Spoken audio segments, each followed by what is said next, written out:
My name is Emily, age 44, and I'm employed as a TV broadcaster. Alongside me is my husband Tom, also 44, who manages a photography studio.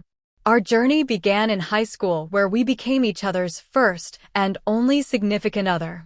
The path to marriage was natural, as if destiny had woven our lives together seamlessly. At 25, tragedy struck when I lost my parents in an accident.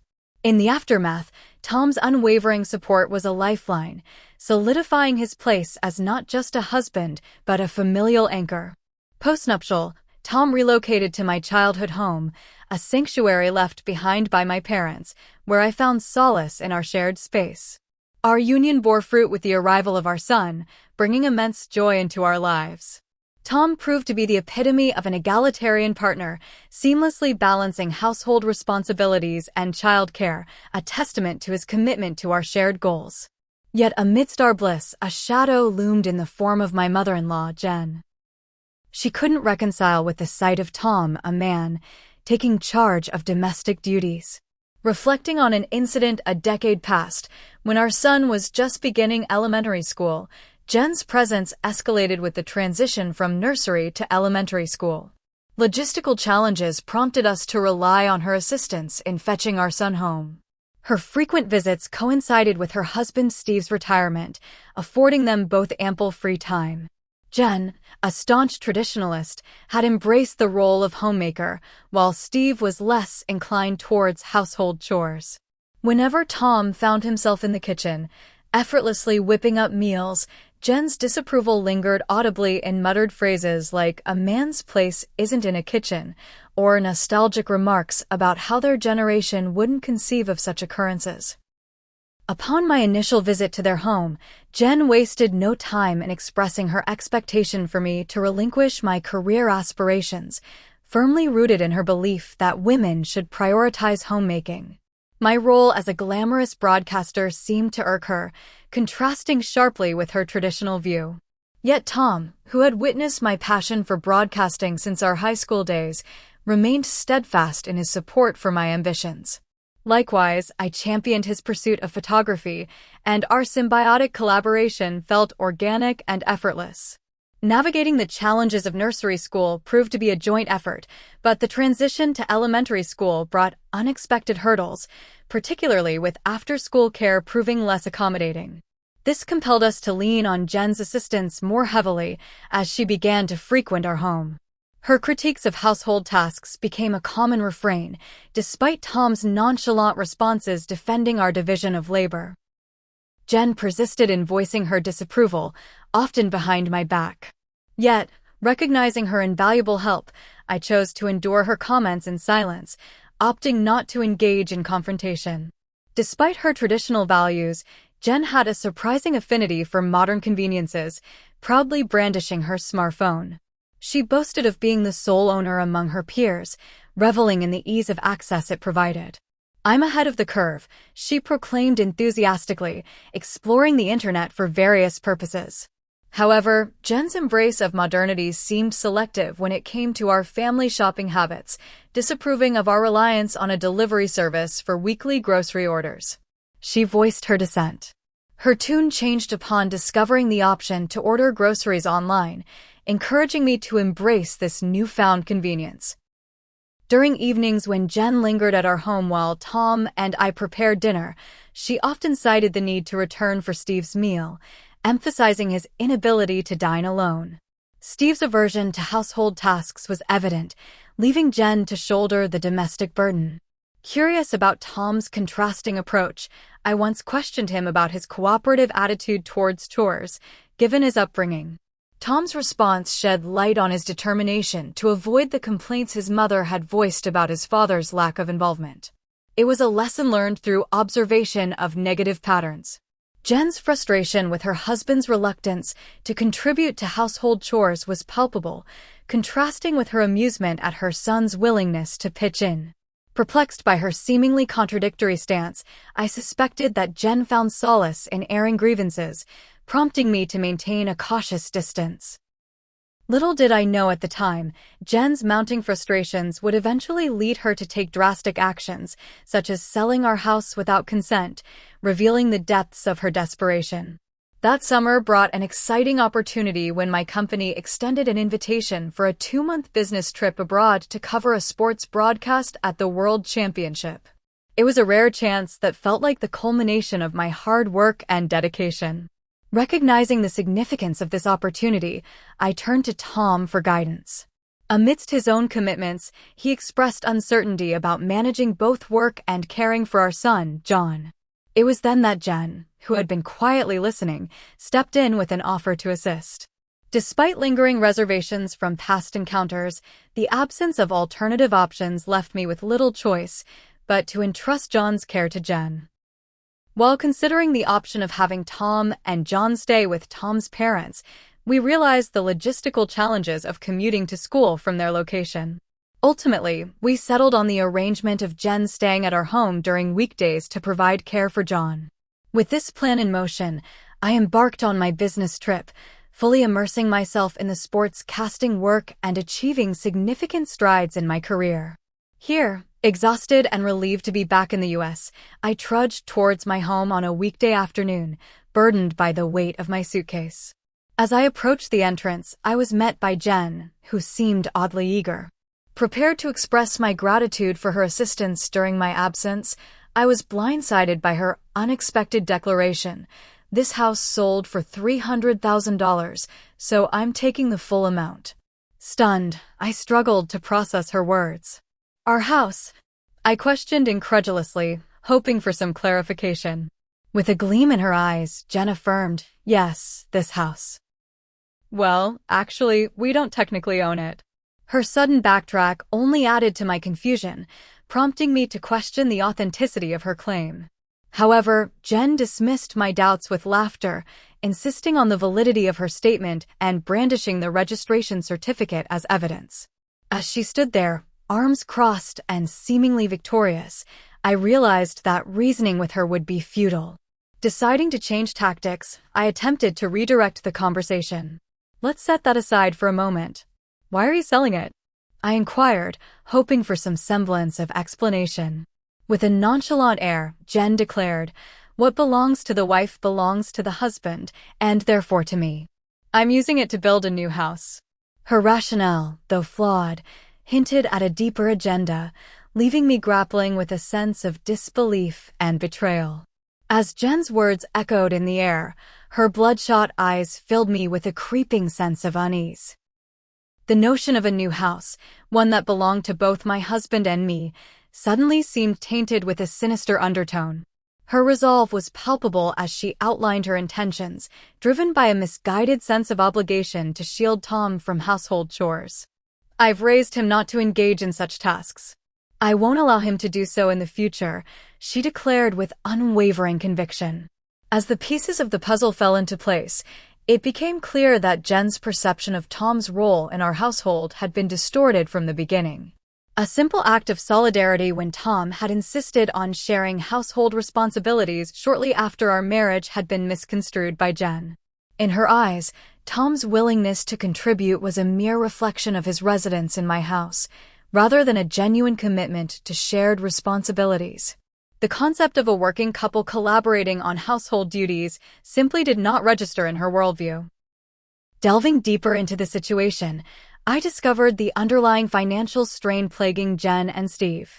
Following Steve's retirement, with his pension falling short of expectations and job opportunities scarce, they found themselves grappling with the daunting prospect of maintaining their rented apartment. It was this sense of desperation that drove them to resort to such unthinkable measures. "No, this house isn't mine, and Tom thinks it's normal to do housework," I asserted, attempting to counter Jen's accusations. Yet, before I could elaborate further, Jen dismissed my words as lies, adamantly refusing to entertain any alternative interpretation. Desperate for clarity amidst the chaos, I redirected the conversation towards practical details.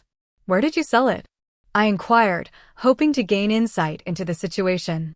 Jen confirmed my suspicions, revealing that she had engaged an online evaluation real estate agent, AA Real Estate, to facilitate the sale with minimal effort. The necessary documents were submitted, and the transaction proceeded seamlessly. "It's a convenient world, isn't it?" she remarked with a hint of satisfaction. As the details emerged, it became apparent that Jen had acted impulsively, swayed by the assurances of the real estate agent. The allure of a lucrative offer, coupled with the buyer's eagerness for a property in our area, had seemingly convinced her of the transaction's merits. Selling a 20-year-old house for $300,000. "I found a good real estate, didn't I?" she boasted proudly, oblivious to the turmoil her actions had caused.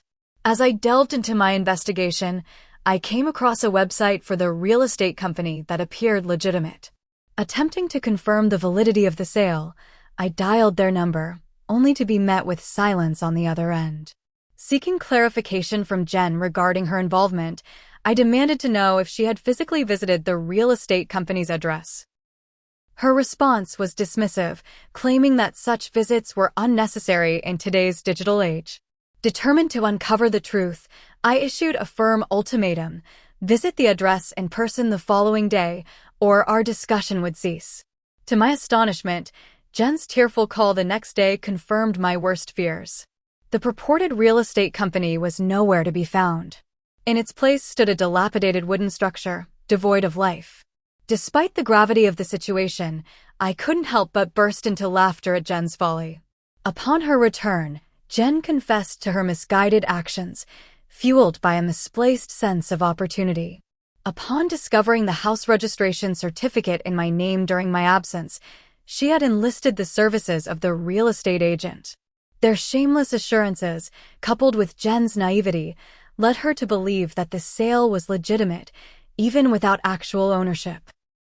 In her eagerness to seize what she perceived as an opportunity, she had unwittingly fallen prey to deception, providing the agent with all the requested documents without hesitation.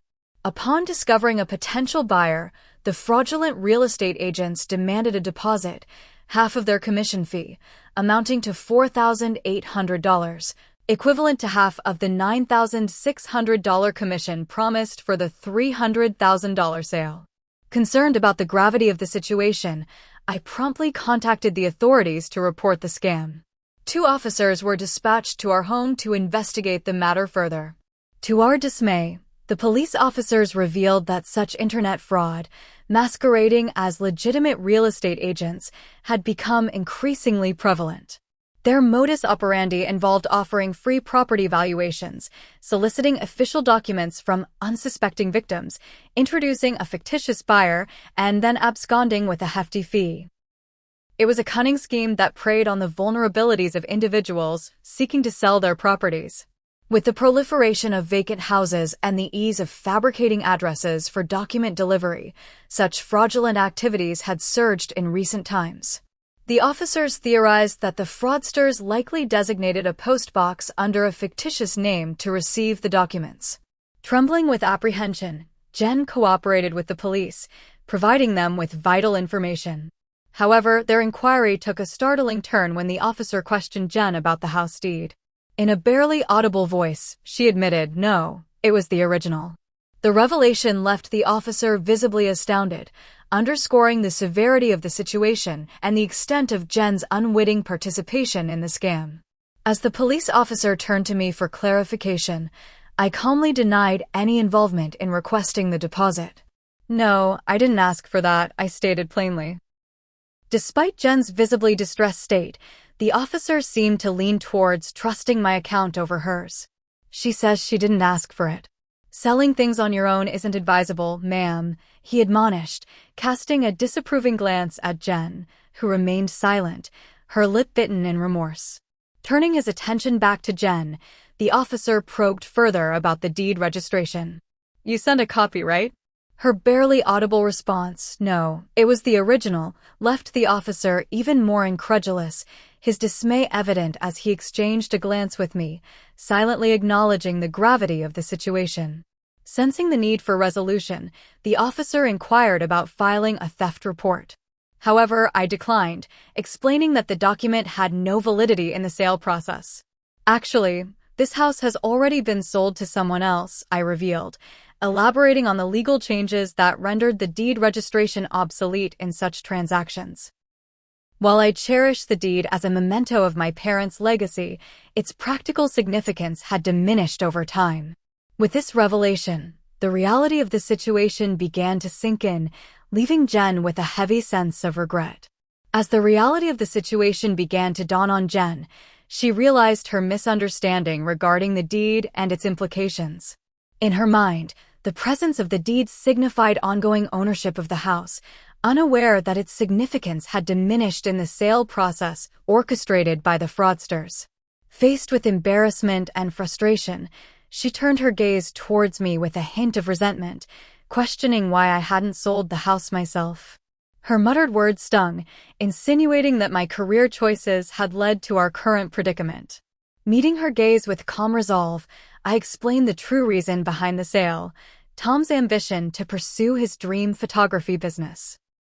With insufficient funds to kickstart his venture, we had made the difficult decision to part with our cherished family home, selling it to an acquaintance and subsequently renting it back. As I recounted the series of events, Jen's demeanor shifted, her shoulders slumping in defeat, her tearful outburst laying bare the deeper frustrations plaguing her own life. Despite filing a fraud report, the perpetrators remained elusive, evading capture for over a decade, leaving little hope for the recovery of the lost funds. In the wake of the ordeal, Steve's trust in Jen waned, prompting him to assume full control over their finances, stripping her of any financial autonomy.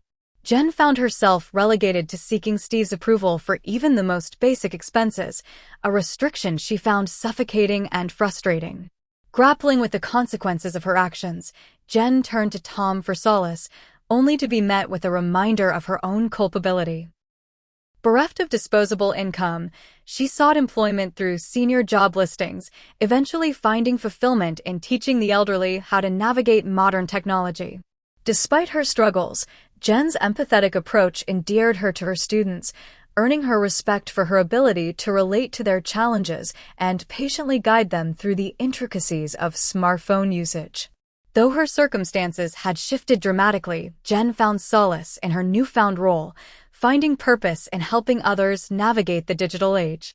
Steve, driven perhaps by his pride, found senior roles unfulfilling and promptly resigned, leaving him without a source of income.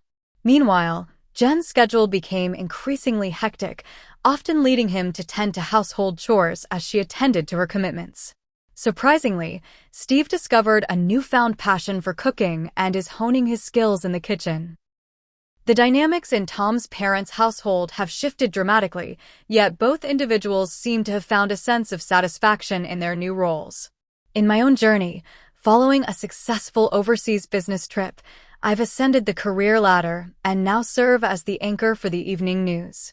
Tom's photography studio is thriving, and together we've accumulated enough savings to contemplate repurchasing and renovating the family home.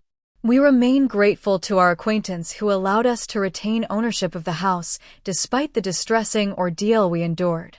Ultimately, the situation proved beneficial for Tom's parents. As our son nears adulthood at 17, I've imparted this tale to him as a lesson on the dangers of internet fraud. However, out of respect for his grandparents, I've chosen to keep the aspect of their attempt to sell our house a secret, preserving their dignity.